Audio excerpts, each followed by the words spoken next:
I love this sport. I love the feelings that it gives me. In this life, you can get material wealth, you can get all sorts of things, but the real treasure, I think, is these feelings. And to me, this is a feeling I'll treasure forever. I'm in it. I'm a lifer, right? Like, I'm going to arm wrestle forever. I don't think I'm going to stop. Yeah, until it kills me. Ladies and gentlemen, welcome to this very special expose on Devon Larratt. This piece came about by chance. It was a private conversation between myself and Devon Larratt that we have now put together with his permission, and it has become one of the most amazing pieces of content in arm wrestling history. Ladies and gentlemen, please sit back, relax, and enjoy Devon Larratt until I die. What truly is amazing about Devon Larratt is that he was able to rise to the top of the sport of arm wrestling, all the way to being considered the world's #1 ranked arm wrestler, both left and right, during a time where he was an active Special Forces member of the Canadian Armed Forces. This feat in itself deserves adoration and acknowledgement. To be able to be actively deployed in such rigorous and dangerous situations and yet still continue to rise to the top of a sport that, to be honest, had plenty of monsters in it, is truly an impressive feat.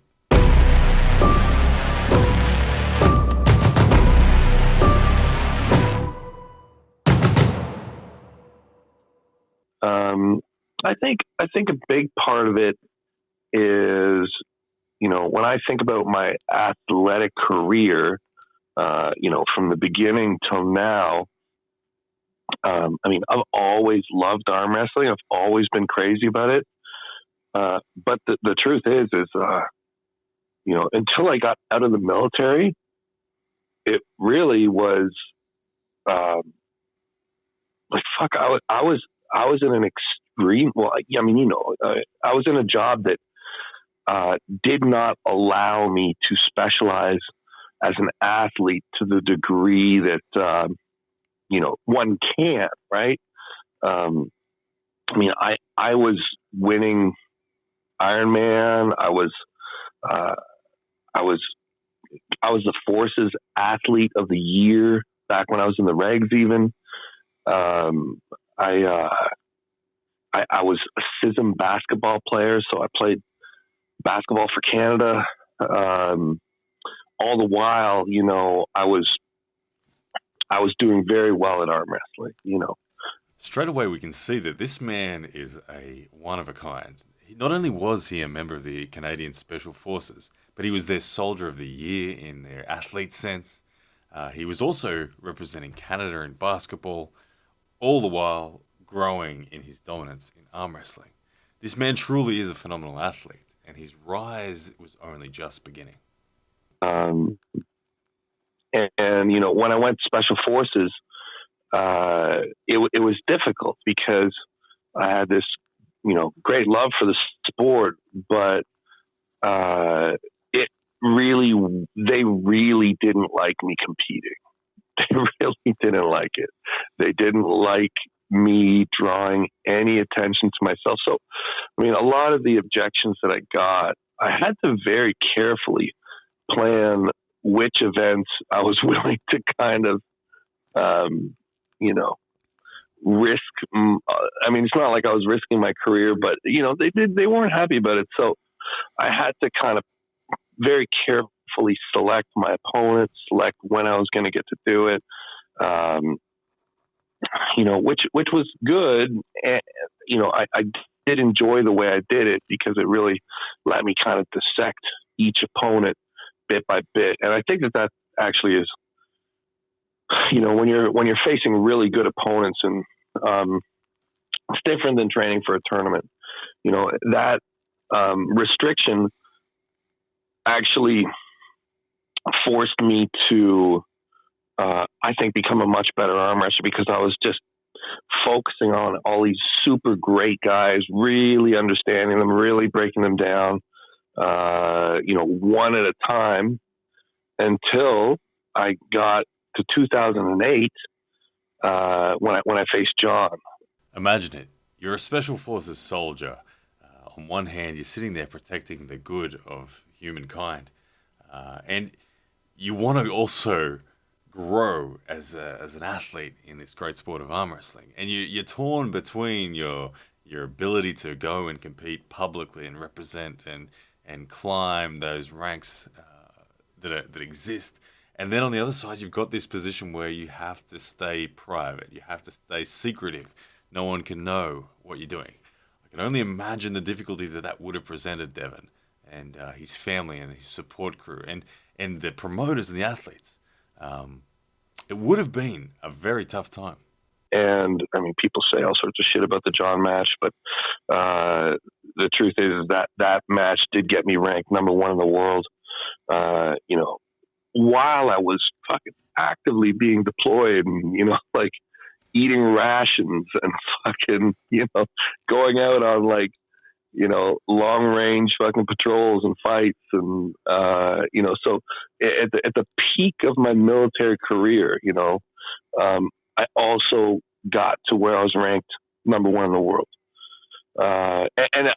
The same is true in like 2012 or 13 when I beat Pushkar. I was still actively being deployed. I was still going overseas and fighting people, like actually fighting people, not arm wrestling. Like I was involved in the wars, that whole period. And I do not think that it's possible to do that now. It might be. This factor here has to be one of the most significant things about Devon Larratt. His ability to be actively deployed for somewhat 10 months of the year and yet still be able to achieve that number one rank in the world. When he defeated John Brzenk in 2008, he took that title on the right arm in the vast majority of people's opinions, officially crowning him at that point. Same again would happen in 2012-13 when he would defeat Andrei Pushkar on the left arm. I really do think this is one of the most amazing achievements in sport.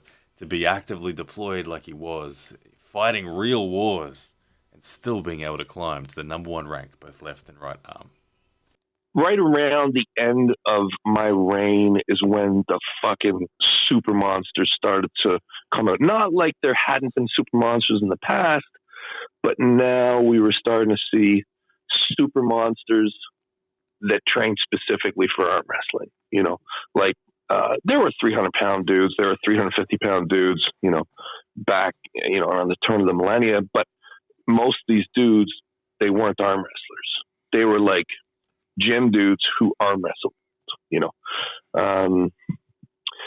And when I got out, a lot of things have changed. I feel like now is more like the first time in my career where I'm really actually super dialed in on arm wrestling. I've always been dialed in on arm wrestling. I've always loved it. But now it's much different. Because now I'm becoming a super monster. This is a really interesting moment in the career of Devon Larratt. That point where he goes from Anakin to Darth Vader and he embraces all that it is, chasing the super monsters of the sport, as he described. This chapter of Devon's physicality is one that is so very evident. The biggest, the baddest, the strongest Devon Larratt that's ever walked this earth is in existence. And it leads him to a very different place and a very different style of preparing for arm wrestling. But, I feel like I studied the sport from kind of a different perspective for a very, very, very long time.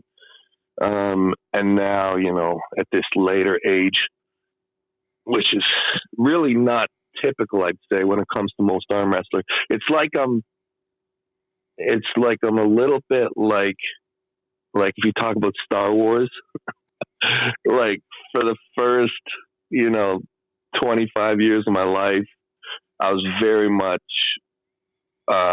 like a young Anakin. Right. Like I really embraced the light sides of the sport. And it's only in these past few years that I am now embracing, all of it.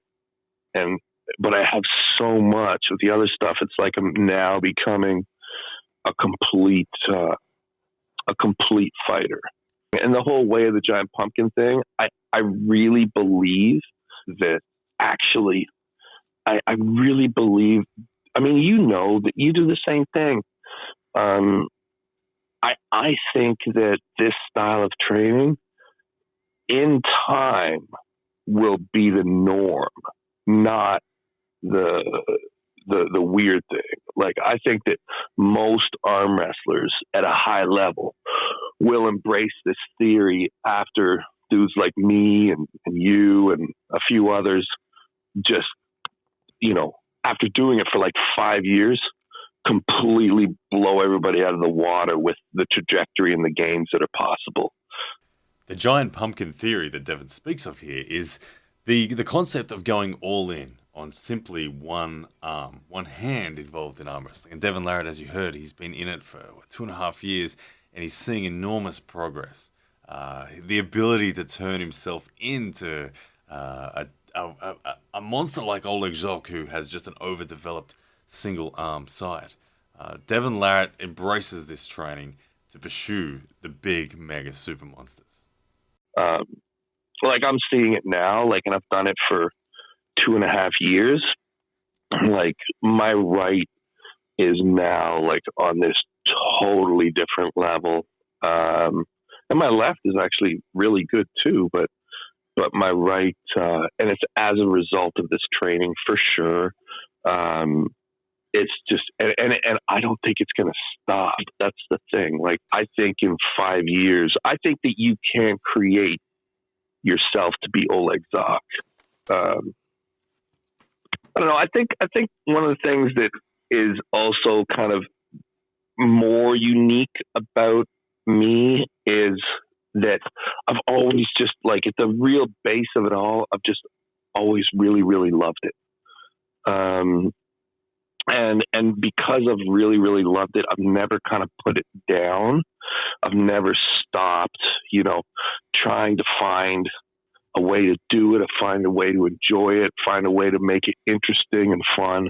And I think that that's probably evident as a result of my evolution and my change of tactics and styles throughout the years, through injuries, I had 3 surgeries, right? And none of them stopped me from arm wrestling. Nothing stopped me from arm wrestling. Nothing has. And that's one of the special things about Devon Larratt. As we saw in his rules to being successful or great in the sport of arm wrestling, the first rule is love the sport. He does that. It's so clear that he loves the sport. His second rule of never stop, he's lived that so true. Devon Larratt has evolved through injuries and surgeries. He's never stopped. He's changed his style when he's needed to, and he continues to add layer upon layer of strength and conditioning specific to arm wrestling. And it lifts him to a place where he is truly one of the best people in the sport, no matter who you are. It's phenomenal stuff. Now, what we're about to discover next is the mentality behind the man, because not only is he incredibly impressive in a physicality sense, Devon Larratt is a monster of mind games as well. Let's now open up chapter 2, ladies and gentlemen. Devon Larratt and his mentality.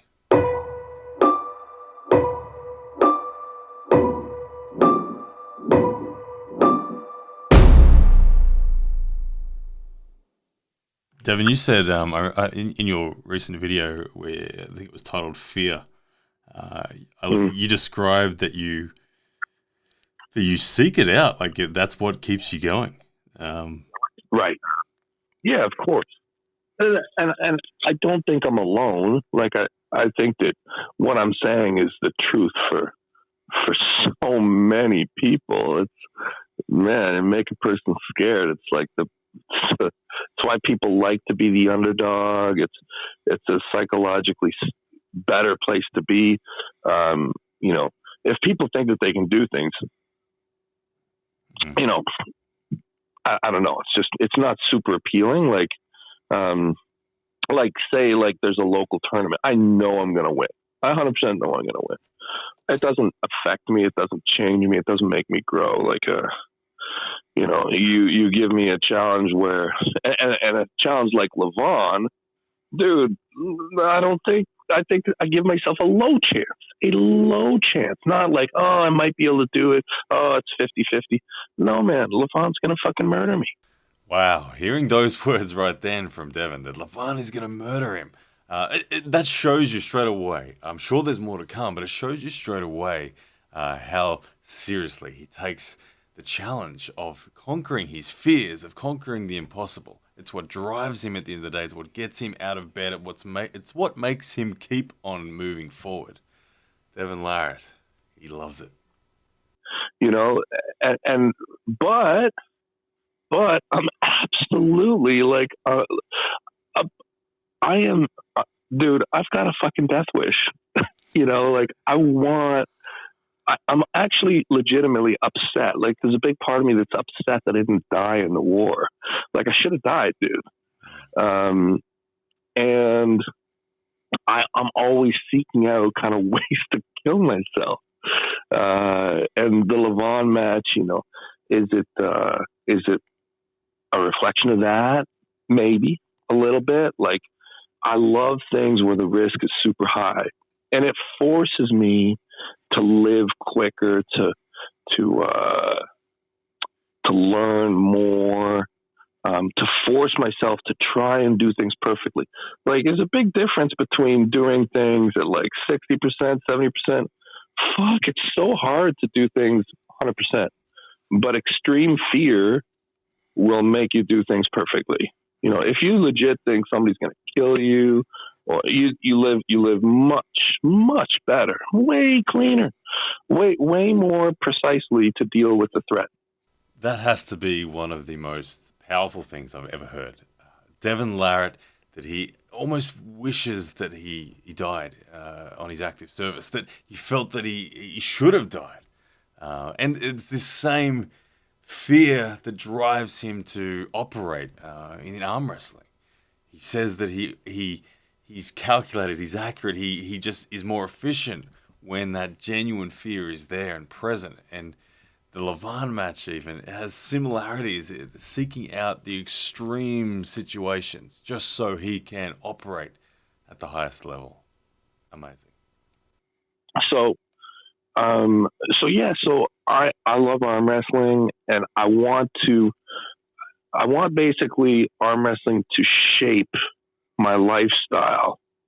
And the only way to do that is to give myself things that I actually don't think I'll be able to do, because it makes me eat. It makes me go to bed, you know, when I'm supposed to. It makes me do the work, the boring, fucking stupid work that I hate to do. Like, I hate to lift these weights, right? But I'll do it, you know, 4 times a day, like 3 times a day, like every fucking day of my life. Like, yeah, that's another thing. Like, I mean, people take time off. I don't. I never have. Like, the only time I've ever taken off throughout my entire career is before I compete. I don't take days off. Never have. I think that I've put in more time in the gym than any arm wrestler by a fucking margin. Like if it's double, I'm not surprised. I also think I've put in more time on the practice table than any other arm wrestler who's ever lived, but by a margin as well.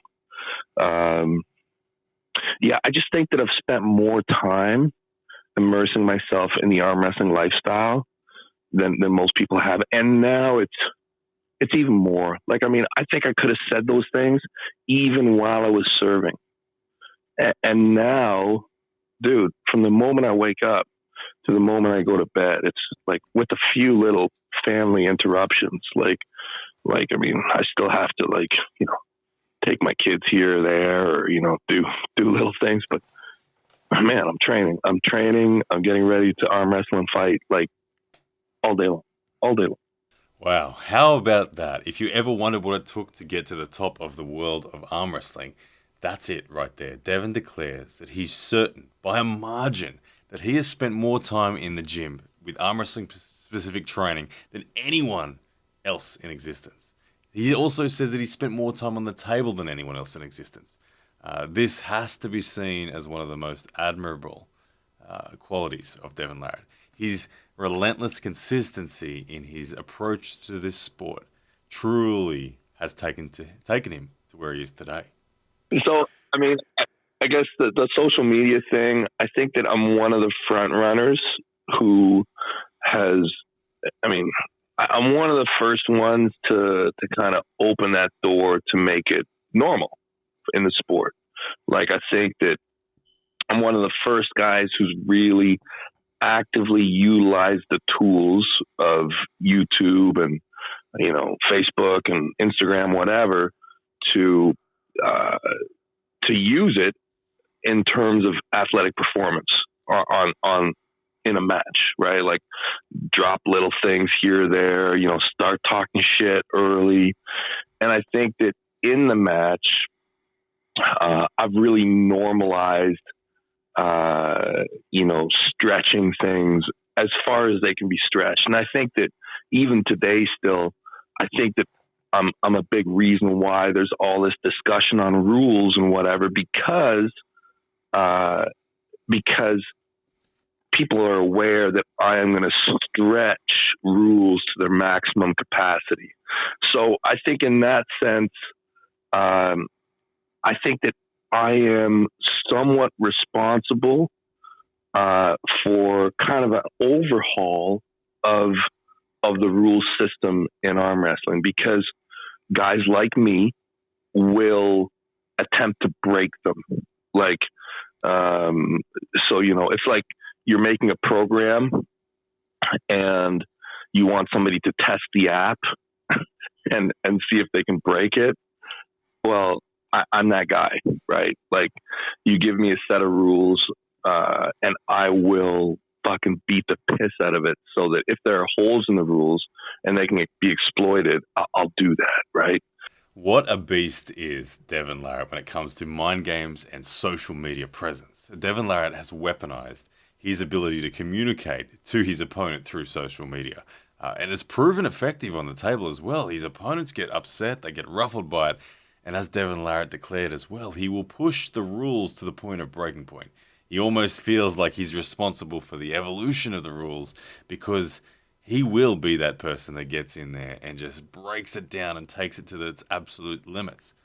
Devon Larratt's mind games and his mental approach to this battle, or this warfare that is arm wrestling, is second to none.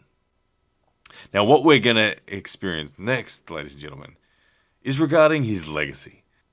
Devon Larratt is one of the most significant arm wrestlers in the history of the sport. Love him or hate him, Devon Larratt has achieved huge things.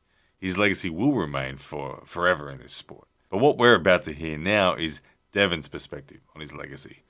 So let's do that. Let's open up Chapter 3, Legacy.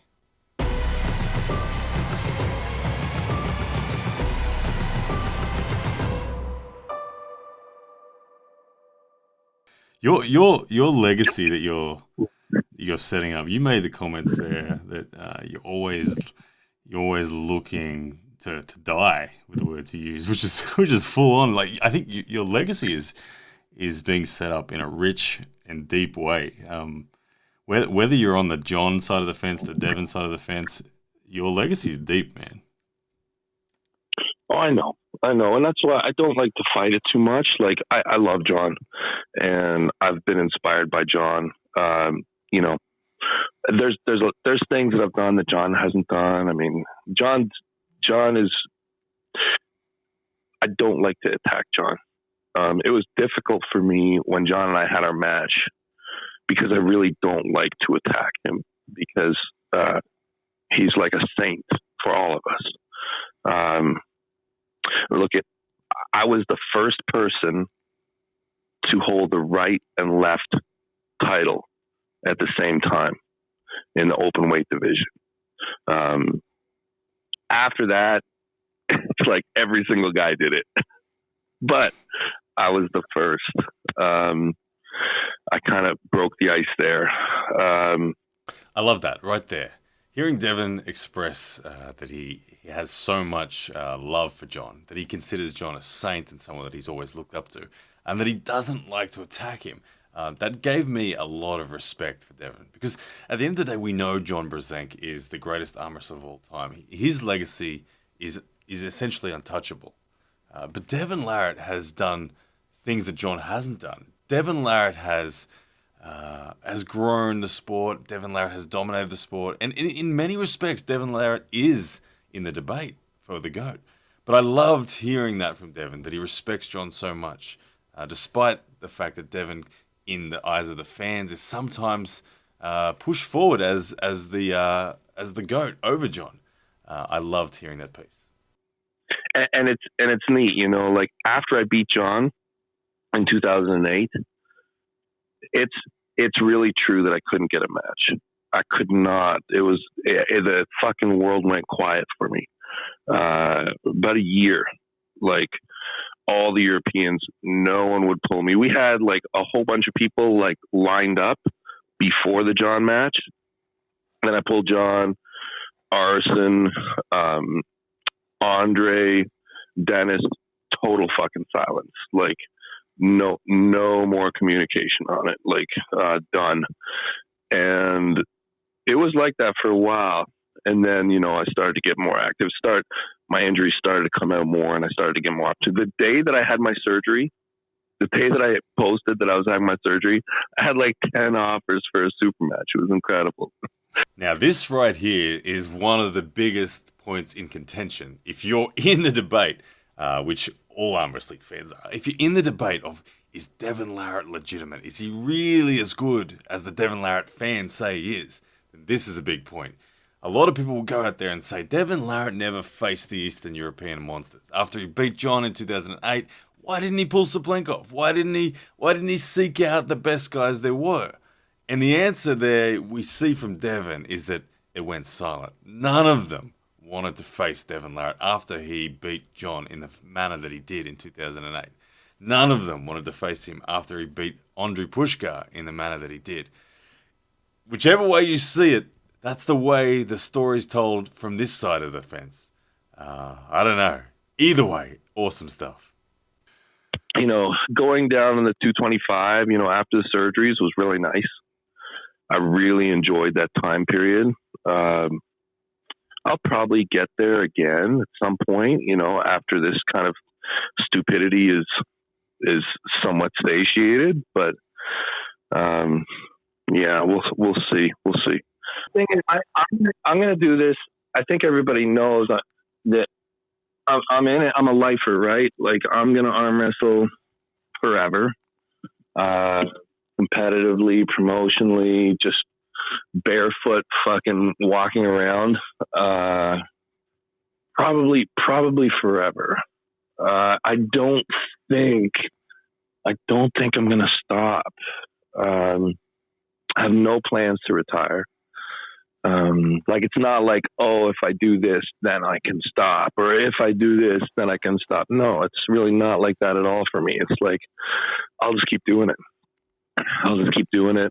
Until you die. I think so. Yeah. Until it kills me. This characteristic here, this is Devon Larratt. This is him encapsulated, wrapped up all in one moment.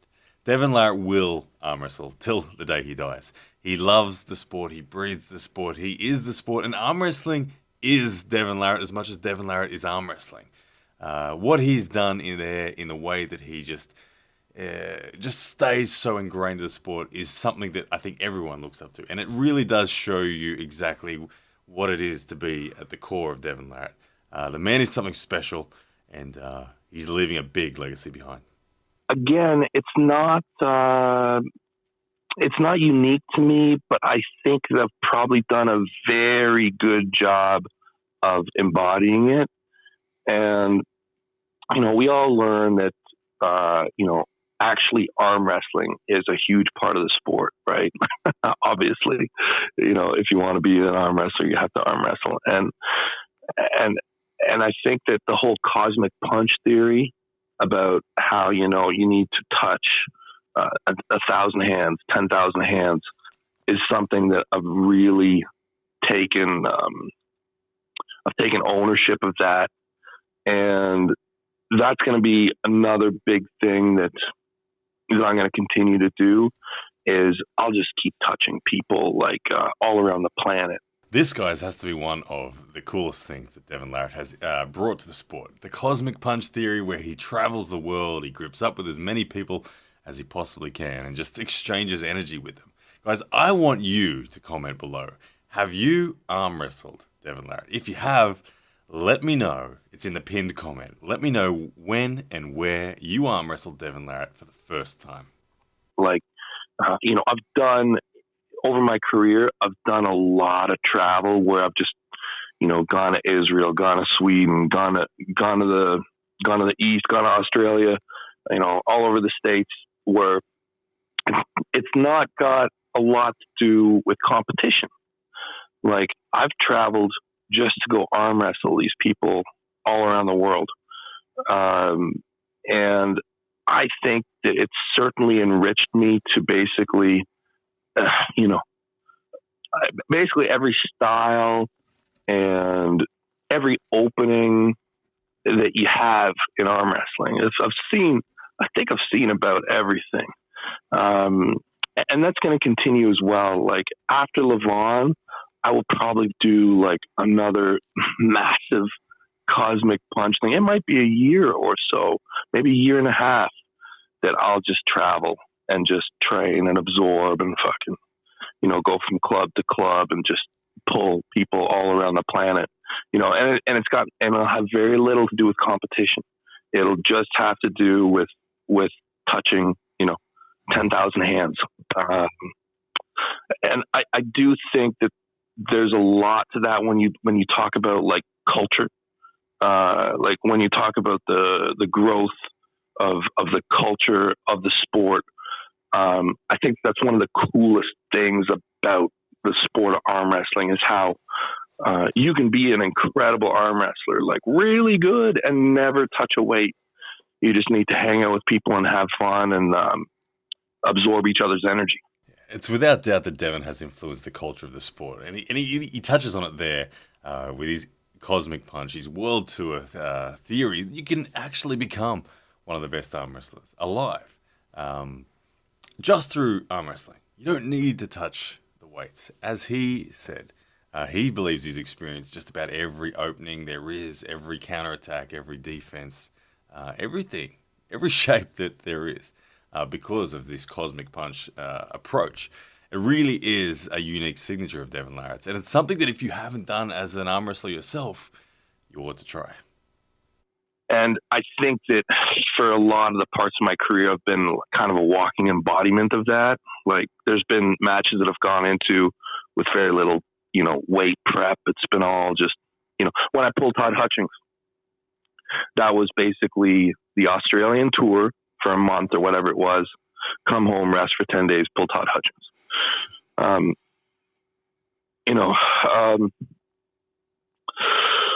Yeah, I don't know, buddy. I hope you can do a good one. It's always good to see good videos, because I see the same shit over and over, right? Like, yeah, it's kind of a bit cookie cutter, but I think what you've shared here is amazing.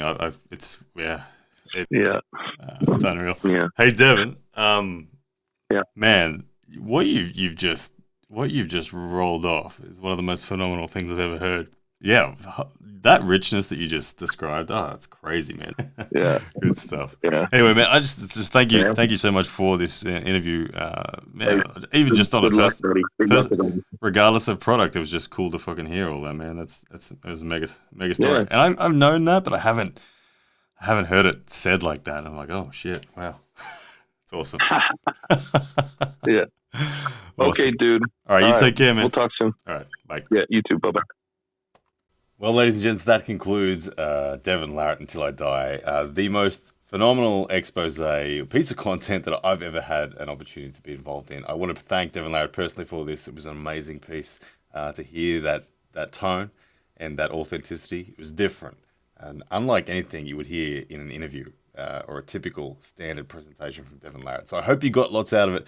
Guys, please leave us a comment below what you think about this amazing video. Please share it, and of course hit subscribe. All right, guys, take care.